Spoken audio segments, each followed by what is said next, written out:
बहुत समय पहले की बात है। उज्जैन के राजा विक्रमादित्य अपनी न्यायप्रियता, साहस और बुद्धिमानी के लिए दूर दूर तक प्रसिद्ध थे। एक दिन दरबार में एक अजीब सा व्यापारी पहुंचा। उसके हाथ में एक सुंदर सा लकड़ी का बक्सा था, जिसे वो बहुत संभाल कर पकड़े हुए था। व्यापारी ने कहा, महाराज, मैं दूर देशों से व्यापार करके लौटा हूँ। ये बक्सा मेरे पास अमूल्य वस्तु है, लेकिन मैं चाहता हूँ कि इसे आप संभालें, क्योंकि केवल आप ही ऐसे हैं जो इसके योग्य है।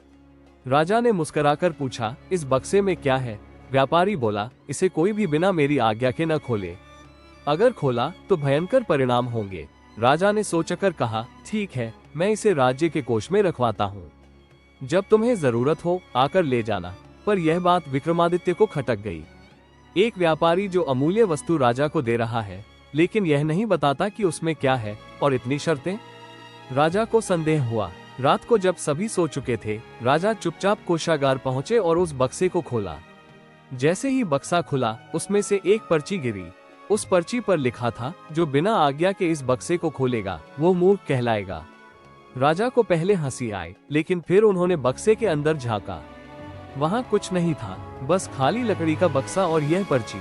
अगली सुबह व्यापारी फिर दरबार आया और बोला, महाराज, क्या आपने बक्सा खोला?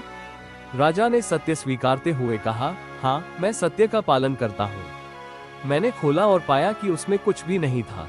व्यापारी मुस्कुराया और बोला, महाराज, मैंने आपके विवेक की परीक्षा ली थी। जो राजा खुद निर्णय ले और सत्य स्वीकारे, वही सच्चा शासक होता है। अब मैं आपको एक असली तोहफा देना चाहता हूँ। उसने दूसरा बक्सा राजा को दिया।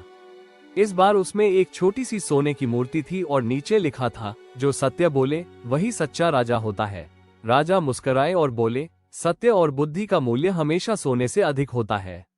दरबारियों ने तालियां बजाईं और वह दिन राजा विक्रमादित्य की एक और जीत का प्रतीक बन गया। बुद्धिमानी और ईमानदारी की जीत सीख। सत्य की राह कठिन हो सकती है, परंतु उसका परिणाम हमेशा श्रेष्ठ होता है। राजा विक्रमादित्य की यही विशेषता उन्हें महान बनाती है।